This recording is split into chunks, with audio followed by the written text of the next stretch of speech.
So let's dive deep. Let's do it. The only thing I know is that I don't know anything. Are you really ready to look at yourself? You are seen, you are heard, and you are loved. I believe art has the ability to transform this planet. The Deep Dive with Adam Roa.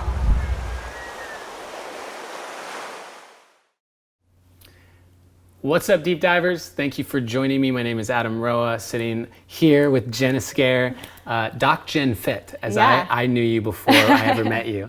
And I'm such a huge fan of yours. Truly, I was a fan of yours before we met in New York because as someone who has a background in fitness and personal training, to see the way you were approaching it and these crazy movements and the things that your body can do where I would break in half trying those stretches and things. But I really have liked to see the way that you approach it and the almost just bringing people into the foundation of movement and therefore the foundation of our bodies and the magic of our bodies. And so that's how it's been my perception. And then it was recently when you spoke publicly on Instagram with a post about having been cheated on recently in your relationship, that I felt incredibly just called to reach out to you because I've been cheated on several times in my past, but also because just a few months ago I spoke publicly for the very first time about being sexually abused at the age of 5, and I knew how much that took from not just to get to the point where I was willing to speak about it, but also what it took afterwards. Right. When the energy came back. And I think at the time that I did that, I probably had like 5,000 Instagram followers. And so to do it with the level of attention that you already have on you takes a lot of courage. And so I just want to acknowledge you and your courage and the stand that you took to not basically hide in shame, hide in fear, hide in guilt, or any of those things, because I imagine there was a lot of that. So thank you very much for who you are and for being here on the podcast today. Thank you for having me and allowing me to speak even more vulnerably into it. I mean, it is still, like I was just telling you, it's still a process of like, should I have done it? Is what I'm saying good or right or wrong? And like, I'm almost still trying to get over the judgment of it myself. And the judgment of just speaking about it publicly, or even the judgment of the event happening. Does that make sense? Yeah. The judgment around just speaking about it myself, I would say. Because whether it happened or not, that's not like, I'm not judging that experience. I'm learning from that experience and I'm learning to go through the process of that experience. But there's still, I feel like, stigma and shame and people continuing to feel like they need to reach out almost in an instance of like, are you okay? How are you doing? And then like, I don't, that wasn't my intention either. Like, I don't need you to check on me, especially if you don't know me. And I appreciate it. And I'm very grateful for it, but it's also like, okay, well, did I step too far? Yeah. And so what was your intention? What was the reason you decided to actually publicly speak out on this? My intention was really to free my truth and be able to do it for myself primarily, in terms of really feeling so deep in this story and wanting to share it. And I was getting so much feedback even prior to this from women saying, oh, it's happened to me too. It's happened to me too. And then other people saying, take the high road. Don't say anything. What do you think the high road even means? That's why I wanted to also speak into it, because I was like, I always questioned that. Whenever someone would say, well, take the high road, I'm like, but what is the high road? Is the high road not being able to speak my truth? Is the high road being quiet about my story? And why? That's something, so even the semantics of the high road, we use like loving choice. Yeah. So make the loving choice. And the number of times where the loving choice is not empirical. There is no, this is the high road, this is the loving choice. It's for me. Yes. For me, my loving choice is this. Yeah. right? The high road for you was Yes. sharing it publicly. Yes. And I would love to know why that was the loving choice for yourself. For me, I'm just so rooted in truth and integrity and honesty and openness in that way. And when I felt like that wasn't being upheld, and I got pulled into that story and the so many lessons that come out of that, I felt, why can't I share this? For women who feel shamed, or men who feel shamed, for not being able to come forward, for saying, my high road is having to be quiet about this, because then I'm going to be judged, or someone's going to say I'm trying to hurt someone else, or whatever the stigma behind that is. I still believe there's a lot of shame with coming forward and telling your own truth, and being that person who had experienced that unfaithfulness and the infidelity, no matter what level it is. And then there's a shame of like, well, don't come forward with it, because what if you end up getting back together? Well, what if I did? Wouldn't that still be my story? Wouldn't that still be brave of me to do? And not that that's my intention, but for other people who that is. And for them being able to come forward in their truth as well and say, this was my experience, and now this is how I'm moving forward. So it's also not a judgment based on what happens afterwards. It's what is true for you, and getting real with that. Yeah, and so much of the action that human beings are taking on the planet right now are based in fear of future projection. Yeah. It's like, well, if I come forward with this, I may cut out the possibility of ever getting back together. Or if I come forward with this, I may lose my job. If you know what I mean? Because my boss made inappropriate sexual advances. I just put out a video on Sunday about in spiritual communities right now, there is sexual misconduct that is happening from these healers and things that is it's not being talked about. It's behind closed doors.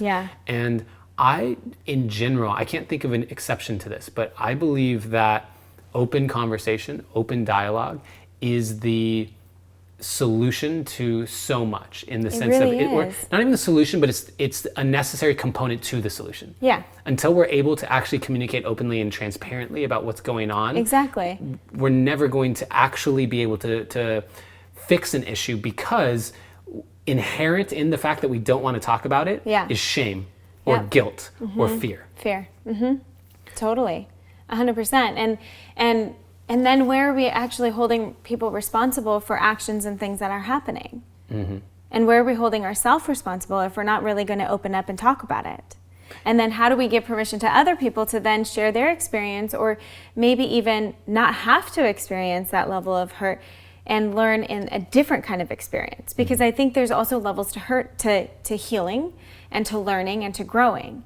And some of it comes with pain, and that's obviously been my lesson in a lot of ways in coming out about this, but also, could you have noticed it before something like this kind of event happened? Could you have stopped it before, because someone else spoke about it? Well, do you have in your own experience now, and they said, hindsight being 20/20, do you have aspects to this where you go, I felt this, I knew this? Was there evidence for you looking back that you recognized you were ignoring or turning a blind eye to? I was totally ignoring and turning a blind eye to things that were not in alignment in our relationship. Could I say that I thought, that infidelity and unfaithfulness was happening? I didn't. I really believed, in terms of integrity and what we had agreed upon within our relationship, that was being upheld. Truly. And so when it wasn't, it made sense for everything else that I had been struggling with.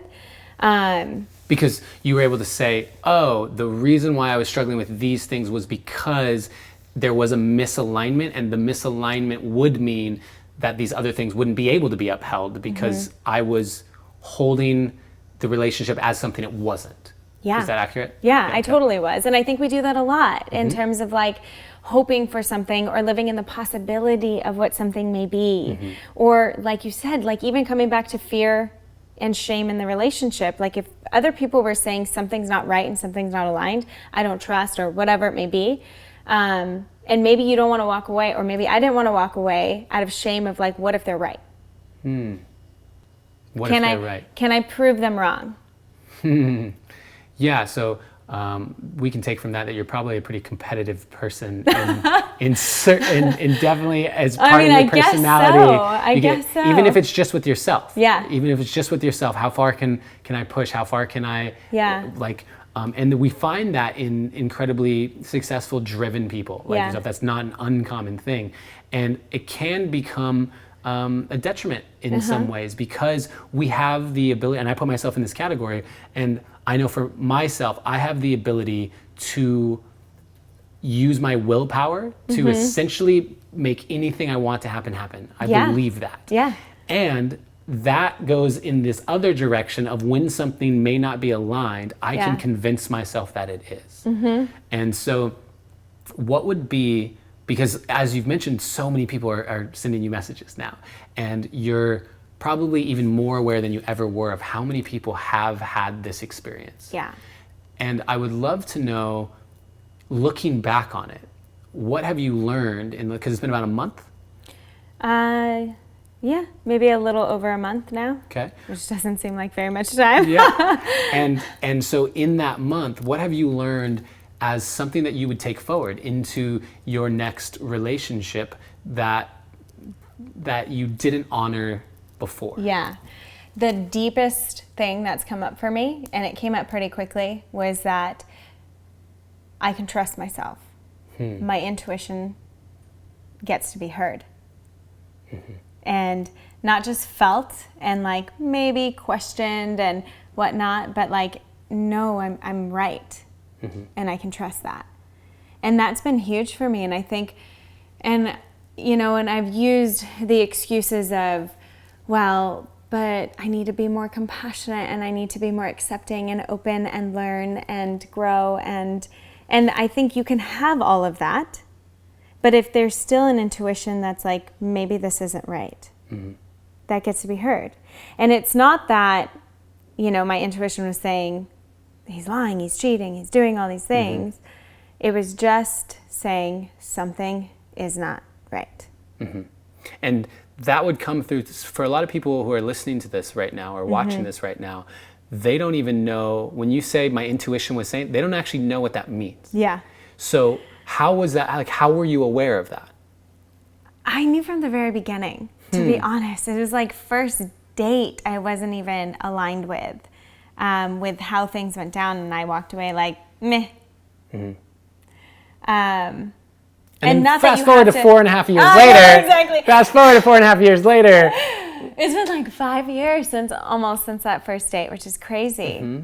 And not that everything has to go perfect on the first date, because I'm sure there's people out there who are like, well, our first date was like crap, But there was deeper, like, core values, I think, that I could see right then that were not going to be met. And so what was the reason why you chose to overlook that or look past that? In the state that I was in grad school, and I had also come out of a relationship like 3 months prior to that or something, and I was in a state of just like, I'm gonna have fun. Like, he seems fun. He wants to keep hanging out. Meh, sure. Like, it was, for me, it was, I told myself actually from the very beginning, this wasn't going to be anything serious. That this was just going to be for fun. I'm in school, it doesn't matter. But, it's hard not to get wrapped up in someone and start connecting with someone on a deeper level. Is it? I'm thinking for myself for this moment, because as someone who has recently become single, I was in a 9.5 year. I know, that's a whole deeper level. Monogamous relationship. Yeah. And our breakup there was no doomsday. There was nothing. Didn't happen like mine. There was no cheating or infidelity. Yeah. There was no fighting. There was none of that. No, you guys had beautiful. Thank you. And we continue to have. It's something that she's still, I love her from the depths of my soul. Yeah. And know that I don't want to be with her Yeah. in that way. And the thing about this that is so intriguing to me is that having been single now for about 6 months, I have noticed how hard it is, or let's not say hard, how rare it is to meet someone and go, there's something here. There's something here that Ryan and I called the spark. The spark of something. You haven't been able to see that much.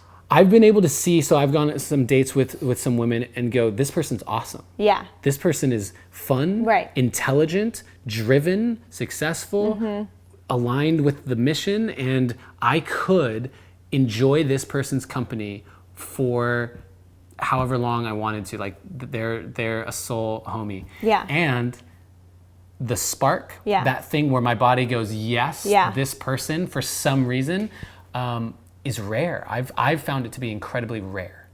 And I don't, so when you say, it's hard not to get wrapped up in someone, I've found it to be kind of the opposite for me. I found it to be incredibly, actually that's not true, it's a choice, right? It's a choice of those people where the spark's not there for me to go, yeah, let me continue with this person or not. I guess I'm choosing where if the spark's not there to be like, okay, there's enough things that occupy my time where I don't need to pour it into someone where there is no spark, whatever that is. Right. But I think that's also just a part of the journey. Like you've only been out of it now for 6 months. And so it's not even that long. And I would say that's a gift. It's a gift if you're not getting an immediate spark with someone, because then what if you end up going down the wrong path?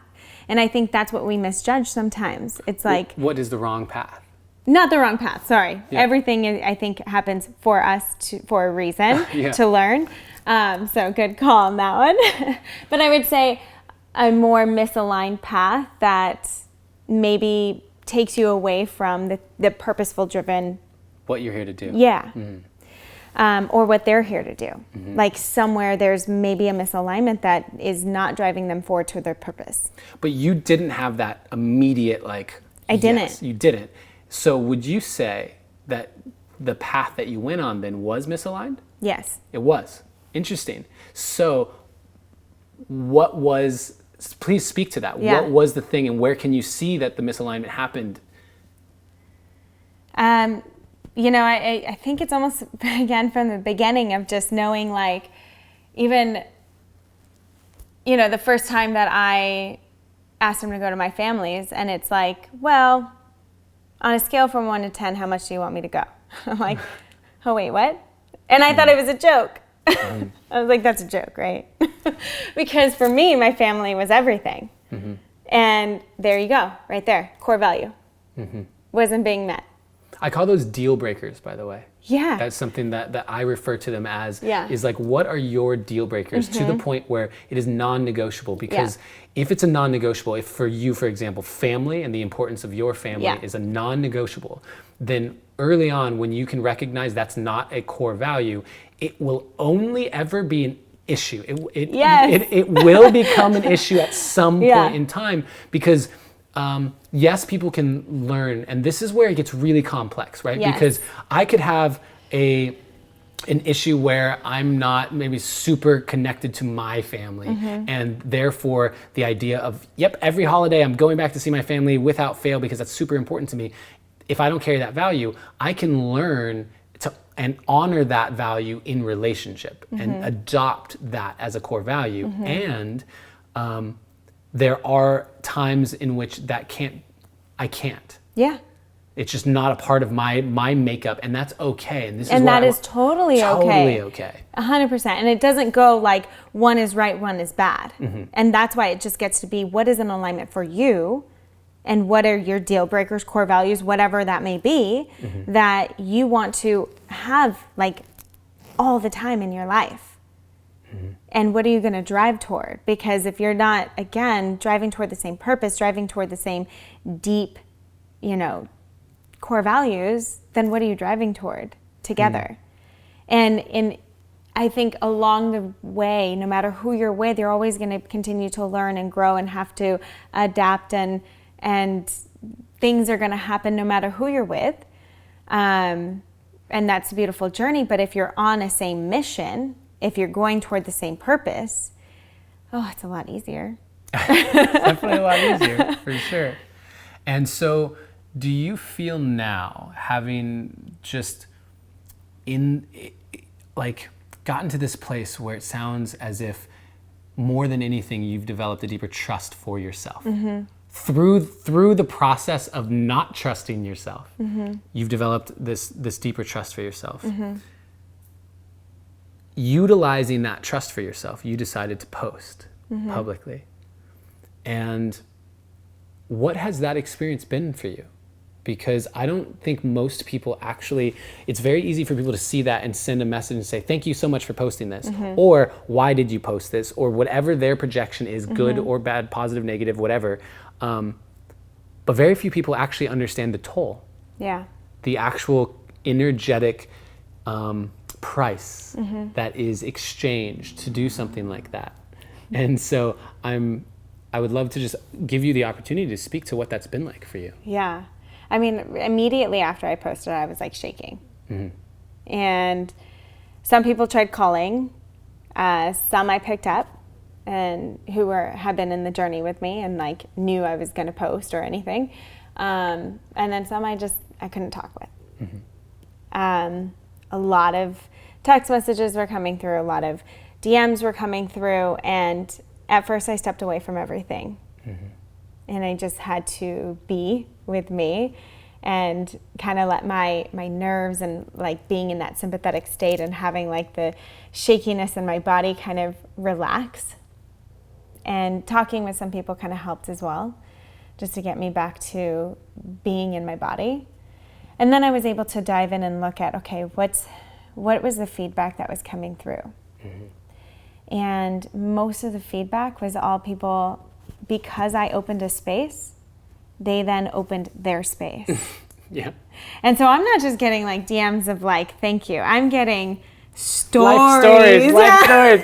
You're getting like, it's like reality TV shows are being thrown your way. Yeah, exactly. But so acknowledging for people, like I was just like, oh my God, thank you for sharing your story. For some people, it's like they barely did that with anyone. And here I am on a social media platform. You don't know who I am really. And you're open enough to share your story vulnerably. Like that takes courage. So like my whole thing is just thank you for sharing and sending a lot of love to a lot of people. And I'm still trying to get through all of those. I can't even imagine the amount of messages that you have been receiving. It's been a lot, and I think a lot of people are very conscious too. I get a lot of messages of like, you might not ever see this, but I wanted to share this anyways. And it's just been a beautiful process for me to also feel like, oh my God, this truth and this freedom was so needed for so many people. It's been freeing for so many people, which feels even more freeing for me and allows me to move through my process and move through my journey objectively and place all my energy into where I'm going rather than who I was with. Yeah, when I spoke and opened up the portal of sexual trauma, immediately after that, I spent over 2 hours standing there, and there was a line that formed of women coming up wanting to thank me, give me a hug in person at this event. Whew. And that's a lot of energy. Stood there for over 2 hours, and until Ryan said, "Yo, I'm shutting this down. We need to go." And it was the similar thing of a lot of what came back to me was I was now a permission slip for people to voice their experiences of sexual trauma. Yes. And so to be a face for that in any way, shape, or form was incredibly overwhelming to me because it wasn't positive in that way. It was heavy. It was positive for what it was doing for people. People were sending me messages of, I've never shared this with anyone. Yeah. And that's beautiful, and I love that. And it's a lot to take on. It's a lot to hold. Yeah. And I still, to this day, get at least 1 to 5 messages of people in their own sexual trauma. And I think I go back and forth. I recognize the importance of people feeling like they can give voice to it. There's a healing that happens even in just being able to speak about it and have it be something that you now see can be outside of you and doesn't have to live only inside of you. And there is also the navigation of how do I honor myself?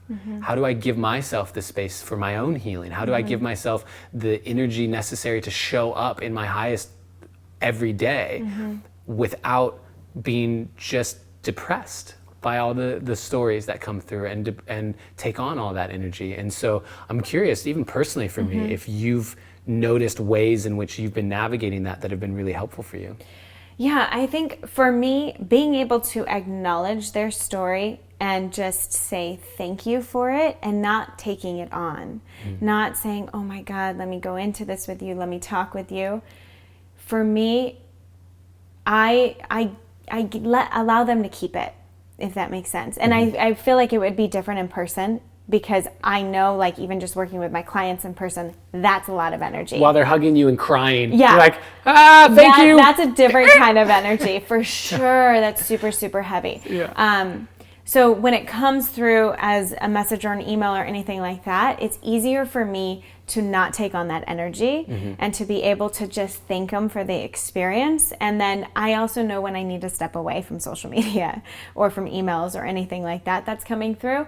And just not speak into it. Are you managing all your social media? Like, are you still responding to all the, like, that's you personally? That's personal. I don't know how you do that. I don't get through it all. And, it always says 99 plus. No matter what I try to do, it always says 99 plus. You could just do the decline all. I can't do that. That's scary. I know I can't do it either, but I was just trying to see if you'd give me permission. No, it's scary. Right. I mean, and I could get people to help me right now because it's such a personal thing. It's something I still want to work through. Yeah. Especially with coming out with the story. I just know that after 4 weeks, it falls off. So after 4 weeks, there's going to be messages that just start to go away. So sometimes I try to scroll all the way down until I get to the 4th week, and I try to go through those. But I don't always. Unless you do what I did, which is make an entire show around it, then the messages will never stop. Yeah, exactly. Exactly. Yeah, I think that for social media, I'm recognizing the tool that it is, the power that it really holds, because so many people will talk shit about social media as being this distraction and this thing, and I've seen it be incredibly healing. Oh my God. I've seen it be so healing. I posted today on my Instagram a comment that someone left just publicly on one of my videos saying, I wanted you to know that this video prevented me from committing suicide today. And I'm blown away by that. How can I not feel charged up to continue doing it when I know that happened? Exactly. And but social media is so new relatively. It's such a new thing that in many ways people like yourself are designing what it looks like to have a healthy relationship with this powerful tool. So thank you. Yeah, I mean, for me, it all goes on, in what do you want in your life and how you're going to create boundaries around it. Because with new things popping up in this day and age and technology and where it is, it's just about creating what are your healthy boundaries. Not someone else's, not what they are doing, not what it looks like.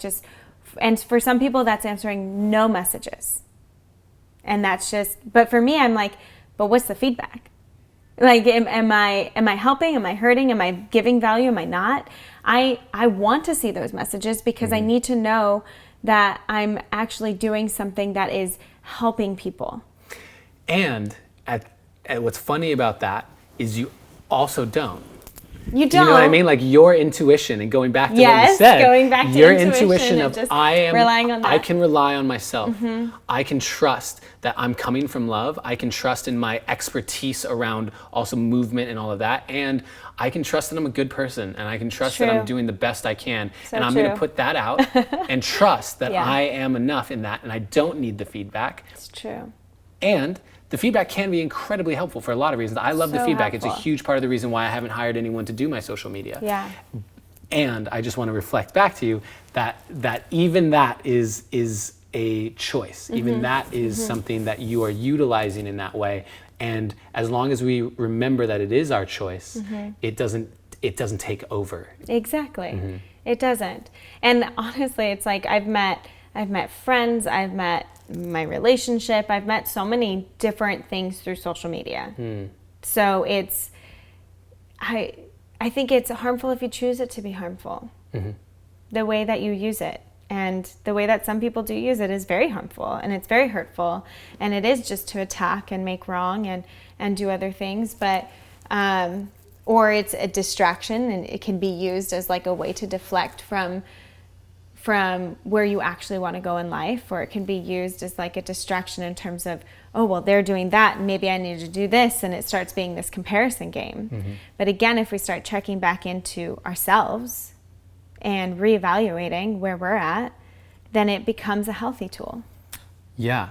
You're reminding me it's just time for me to stop comparing myself to you and the trap pictures and the tricep definition. You go, you are your own human, Adam. Don't compare yourself to Jen. Please don't. So, I would love to, you mentioned lovingly and alluded to, let's call them trolls, haters, who I say that lovingly to these trolls and haters. I imagine you get a bunch, and I know that you have received some blowback from your post acknowledging the infidelity. What have you noticed there? Because I have my own thoughts about where that comes from, but to have a woman share about her experience of being cheated on, and to do it with a photo that it's a beautiful photo of you. I took that as, I'm proud of who I am. That photo for me was, I work damn hard to be the person I am, physically, mentally, emotionally, spiritually. And this post, all of it, the photo and what I say, is an honoring of myself. That's how I received it.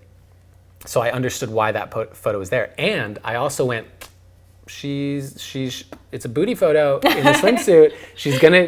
There's gonna be some comments that she gets on that specifically. And I just kind of wanted to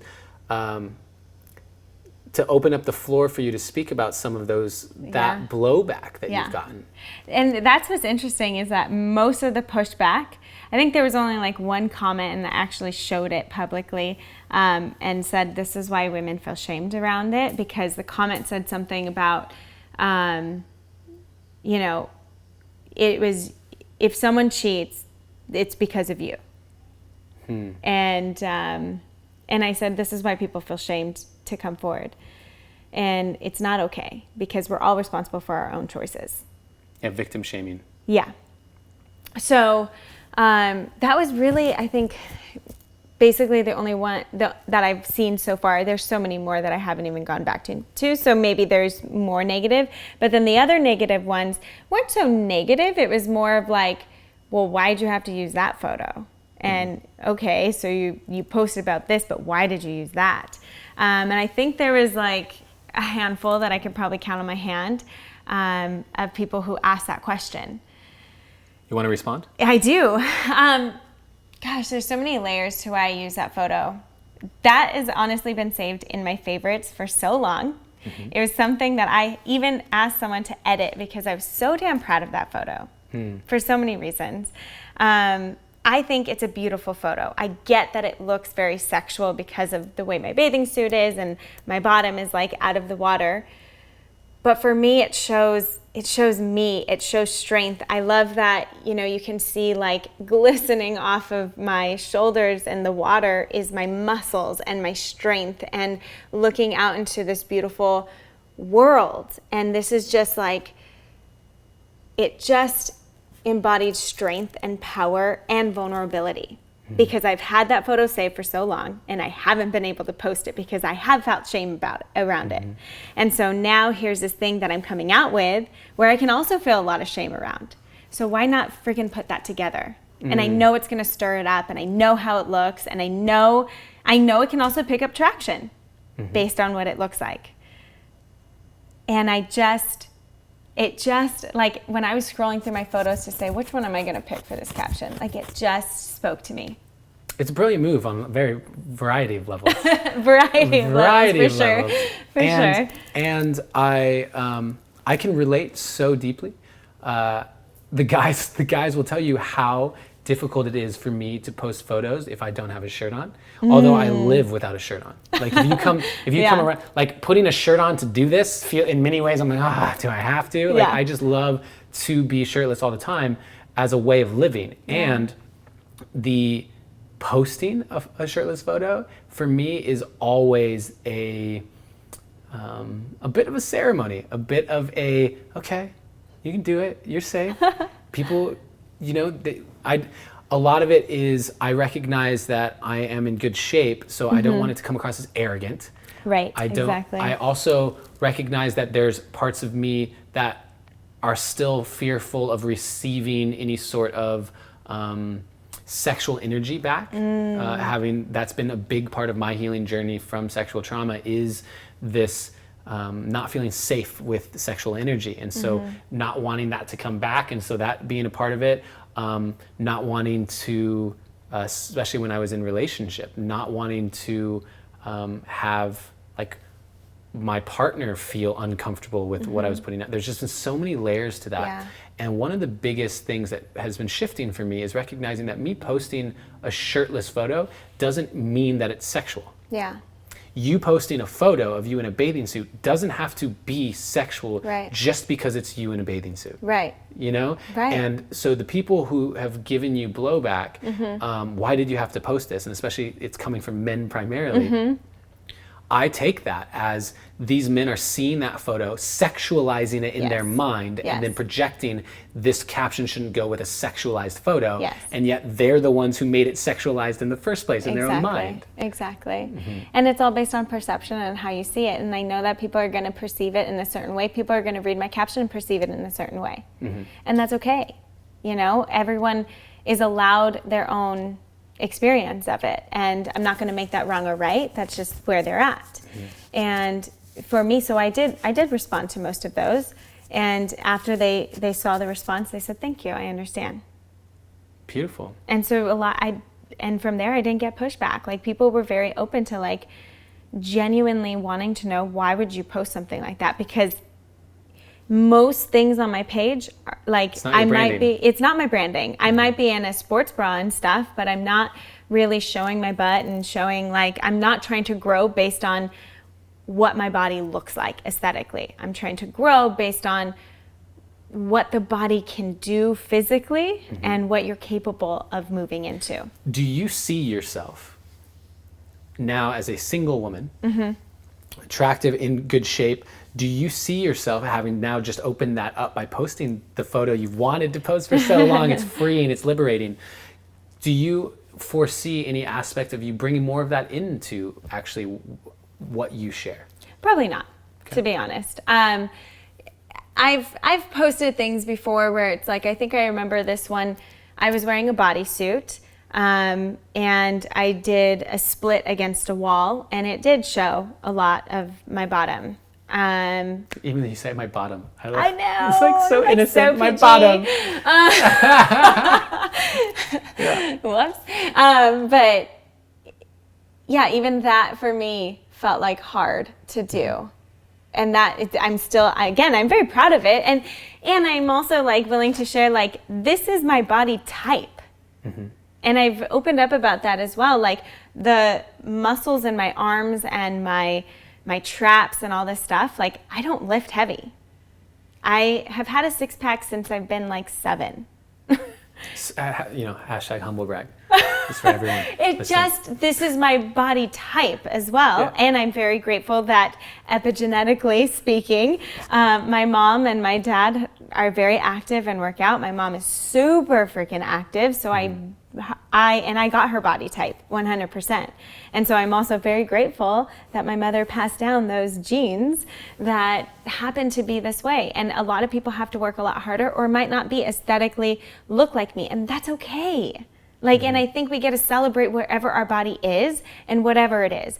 And I also post like these crazy acro things or acrobatic stuff because I have scoliosis and it's not going to hold me back. Beautiful. And allowing people the permission to explore your body, it's more capable than we give it credit for.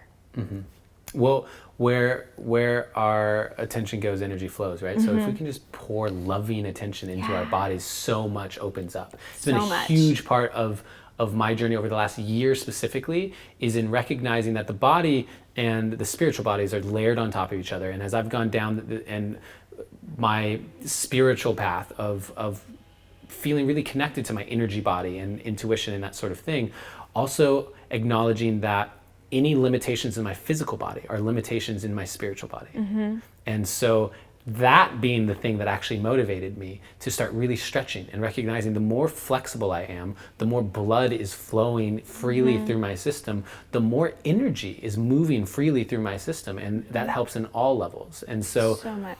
I love what you're saying, and part of that reason I asked that question is because I intend to post more sexy photos on my Instagram over the course of the next year, as to me, it's a part of my healing process. I actually recognize that the reason I haven't owned that side of me is because I've been afraid to. Yeah. And I am just the person where I'm afraid of that. Great, let me go and do it. Yeah, totally. And starting to own that in a way where I will do it. Matt, specifically, my producer, has been trying to get me to do a like tasteful naked photo shoot for months now, and it's terrifying to me. The idea of actually doing that is super scary. Not because I'm going to go post photos of me naked on Instagram, but even like artistic ones where you can't see anything, but you can tell that it's shot with the intention of honoring the physical form is incredibly, I can feel the discomfort in my system around it, and the only way that we get out of that is going through it and actually saying, okay, I see why you're scared of that body and unconscious mind. I see that. And the way that I can love you most is by going into it so you can see that it's safe. Yeah. And let you know that that's just one more thing you can check off the list as being safe to do. Exactly. Yeah. And I had that experience too. When my Instagram started to blow up, because I had zero intention of growing an Instagram when it first happened. Which was what happened. That was that switch? I started meeting up with people in Venice and doing calisthenics, and the main guy who had reached out to me at the time had like 300,000 followers, and he would post anyone within the calisthenic community. And so when I started to go, he started to post me. All of a sudden I'm getting followers, and I was like, okay, so just handstands and fitness then. And I completely stopped with selfies. I stopped posting friends and family, and ultimately I stopped posting my face. And it became all about my body and movement, because I felt very self-conscious. I was so insecure about how I looked, not pretty enough, not good enough, not anything. And so just look at what my body can do, because I know that's pretty cool. Like, you can do some cool stuff. And don't look at who I really am. And it took a long time to freaking break that and really work into that. And it started obviously with working on my own self and going into my own language and how I was talking to myself, and creating more loving environment here so that I can promote a more loving environment out. And even like when I would go on photo shoots and people would try to take photos of my face, I'm like, wait, I'm not upside down.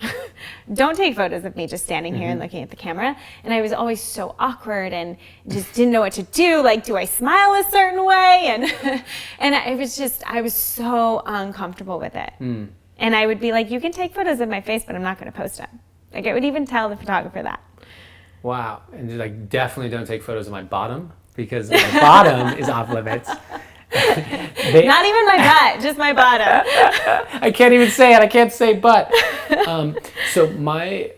I'm curious now, because you are, through the post that you made and the platform that you have, you are going to, in my opinion, you are going to become more and more a face for this topic of infidelity.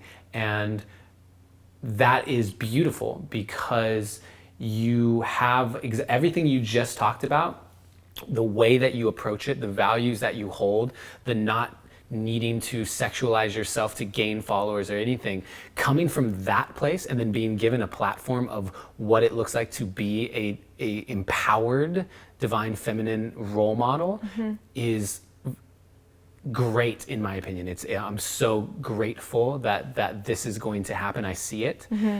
And we were talking before we started recording about it's going to be interesting to see how it weaves into what you're doing. I would love to know if you've given thought to your role within masculine, feminine dynamics that are happening on the planet, because right now on the planet, it is a hotbed.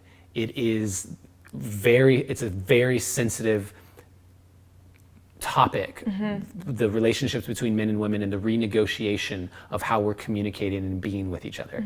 Have you given thought to what you'd like to see, how you want to be received in this way?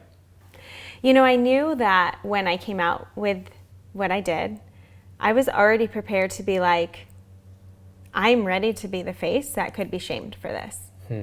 And the person who gets to own a new conversation of what is the high road and can we come forward with it and feel brave and vulnerable and beautiful and be held to truth. And it's so weird to me when people still like come forward and they're like, I believe you. And I'm like, well, why wouldn't you? It's a weird experience for me. Because I've always been in truth and integrity and surrounded myself with people who just do believe me. But to be fair, yes, like your relationship was very public. I know. And there's also a I believe this person to be that too, totally. Right? And so if there's right now there's like an unspoken discrepancy in things, and so there is a line in the sand of who do you kind of believe in a way, because there isn't a mutually accepted storyline being played out in the public eye. And so I do understand, and I want to acknowledge the people who are like, I do believe her, I do believe whatever. Totally. There's that. I think that's the reason why, more than any statement on you. Of course. And I'm just speaking into my own experience of what that feels like. And so for me, what I would love to see is just living in that more truth and belief of other people on both sides, which is hard. Because then if both sides are being played out differently, like I'm still, even through the whole Me Too movement, we still had what I saw from a lot of women is posting things on believe women, because it's a hard line, because some people come forward where they're not in integrity and they are trying to get money or fame or and they're out of integrity.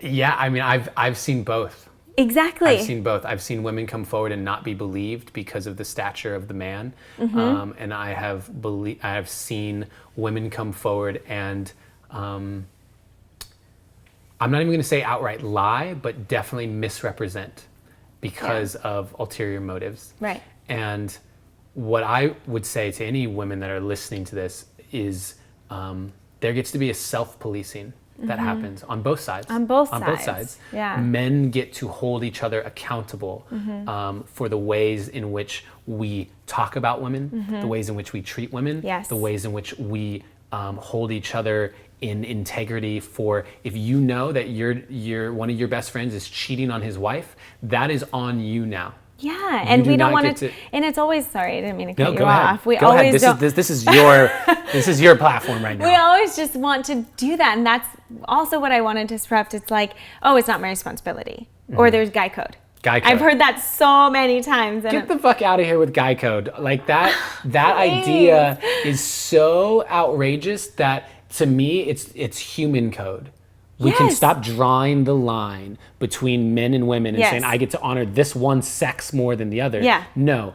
If there are ways we get to show up for men that is different than how we show up for our women. There are ways we show up for our women that are different than how we show up for our men. And as human beings, we are all that.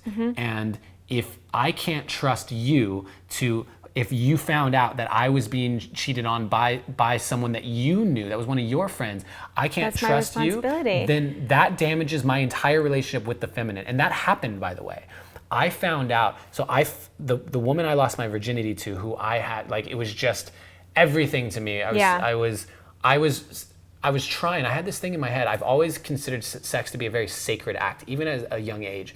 And so I had in my head this goal of getting to 18 and lose my virginity at 18 once I'd be, whatever, I don't know why. And I didn't make it. I made it till like 3 months before. But the point is that this woman I was completely in love with and lost my virginity to her. We started dating, and I come to find out I'm the other man. She's had a boyfriend. She went to a different high school. She had a boyfriend for like 2 years. I'm the other man. And I was just, how did I find out about that? Was from my friend, a female friend who went to the same high school as her, who we all hung out, the number of times we'd hung out, the number of times, and she said, I just couldn't keep this from you anymore, and I needed you to, and I went, but it's been like 3 months. 3 months that you have been keeping it from me. And not just her, but the entire group of friends had known, and primarily the women, right, had known, and no one told me because of the girl code or whatever it was. And it was so incredibly damaging to my ability to trust women, so damaging. And it took a very long time for me to even know that it had damaged my ability to trust women in that. Yeah. And it's a huge issue for women to trust men because there is this collective agreement of guy code, right? Bros before hoes, like this idea that is ingrained in us, that men, that we think we're supposed to honor that, and women think that we are going to honor that. And so they can't fully actually trust us. And that is bullshit. That is something that we get to collectively put a stop to. And it starts with us holding our friends accountable behind closed doors. It starts with us saying, I know you, and I know that you're out of integrity in this, and I'm going to let you know that. And the level that we go in terms of, does that mean that I'm going to call up your wife and tell her? Like, I don't know where it goes. It's all individual situations, and all of that gets to be figured out. I'm not saying this is the course of action. Right. Outside of, you get to have the conversation with the person who is out of integrity and let them know that you see them out of integrity. You are not going to be a part of it. You are not going to hide it for them, all these things, and hold them in that. Yeah, I 100% agree. I mean, yeah, it's just been hard. And honestly, I was upset because the first person who came forward to me was a guy. And it was his girlfriend. So they were both cheating. He wasn't cheating. He came forward to me. No, his girlfriend was cheating. Yes. Got it. Yes. And that was hard for me because I was so grateful, obviously, to the guy. But I was like, but why didn't she come forward? And then more women came forward after the fact that they knew that I knew. And again, it was hurtful. But I also know the story that they were wrapped into is a different story than they didn't know really the depth of our relationship, and they thought it was not real. They thought your relationship was publicity or something like that? Interesting. So I also am like, okay, I can't hold them at a fault too much. Huh. That's a whole wrinkle that I hadn't even thought of. Yeah. It's just almost this idea of celebrity, of fame, of you're not a real person. Your relationship isn't a real relationship. You are a projection of what I think you to be, and therefore I'm going to treat you differently. And we do that in this country. So like celebrities are treated 100% so differently. And the level of celebrity that we determine is all determined by the person. I don't consider myself a celebrity. Someone else can say, oh, how did you get like celebrity status? And I'm like, what?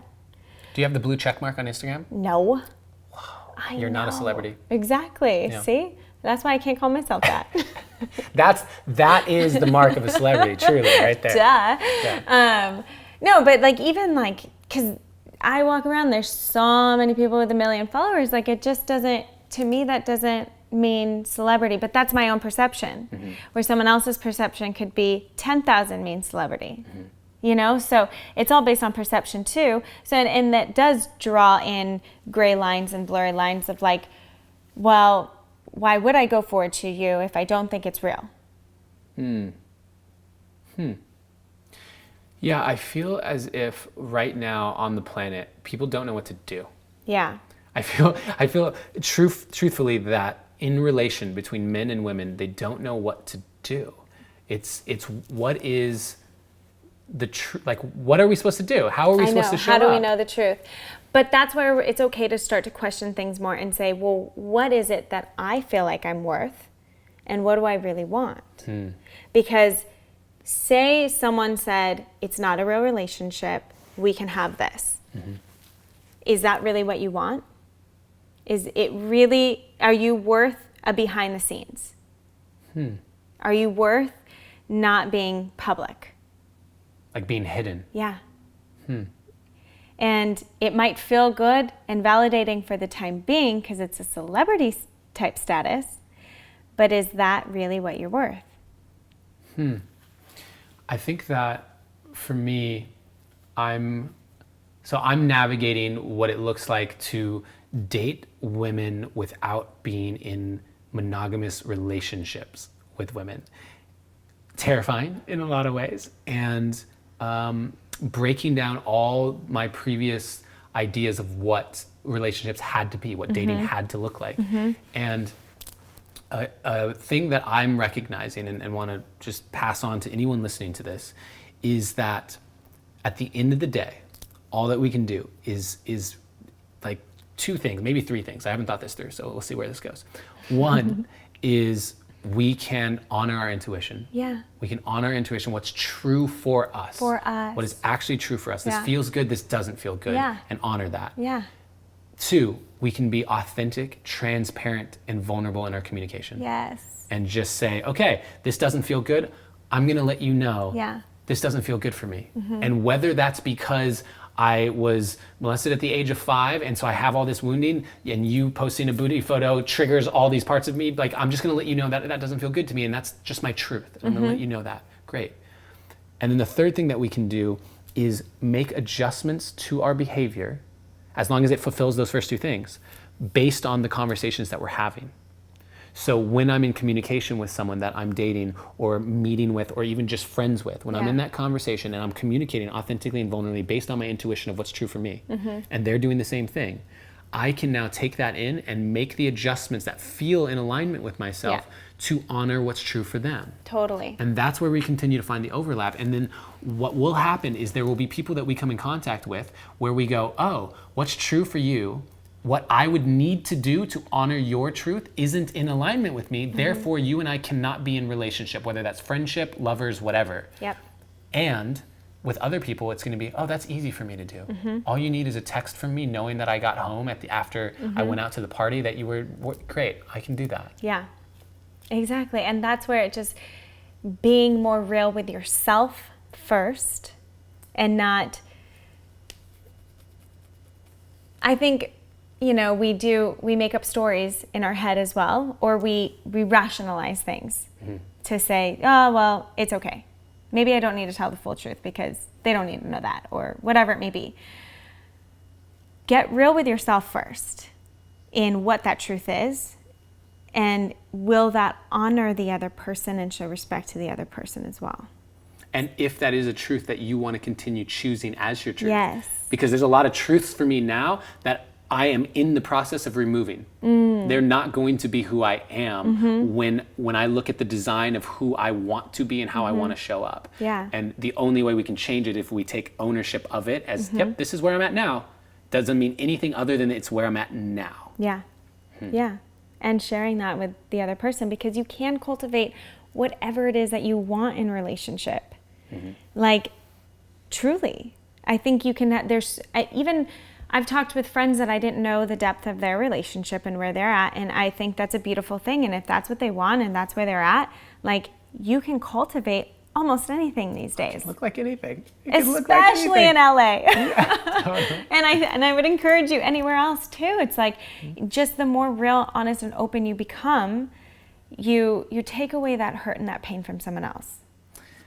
Fully agree. That's why I'm just putting a camera on it and sharing it and being like, yeah, this is weird, but okay, this is my truth. And you have done it in your own way, in a very big way with the post that you did that is just so inspiring to me. And I again acknowledge you for your courage in that. Thank you. I would love if you could just let people know how they can find out more about you and all the online real estate that you have. Yeah.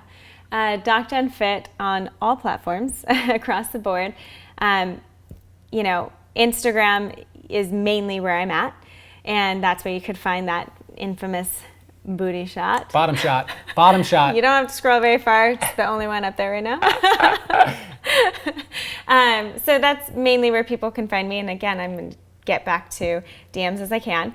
And Facebook, Doc Jen Fit, website, Doc Jen Fit, just everything. YouTube, I will be doing a show so that I can get a little bit more personable and show more than a minute of me as well. So I'm excited. I'm excited for just everything that's opening up and becoming. Yeah, it's really cool to see you step into this in a major way. Thanks. And I'm excited to see how it unfolds.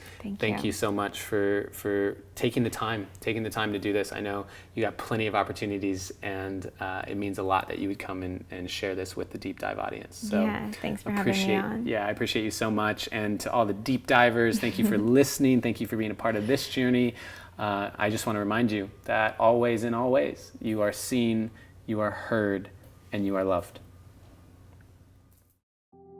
Thank you so much for taking the deep dive with me today. If you enjoyed the show, please subscribe on YouTube or iTunes and leave a review so that other people can know how much you enjoyed it and they can find it and they can expand themselves and start to spread the message of love far and wide.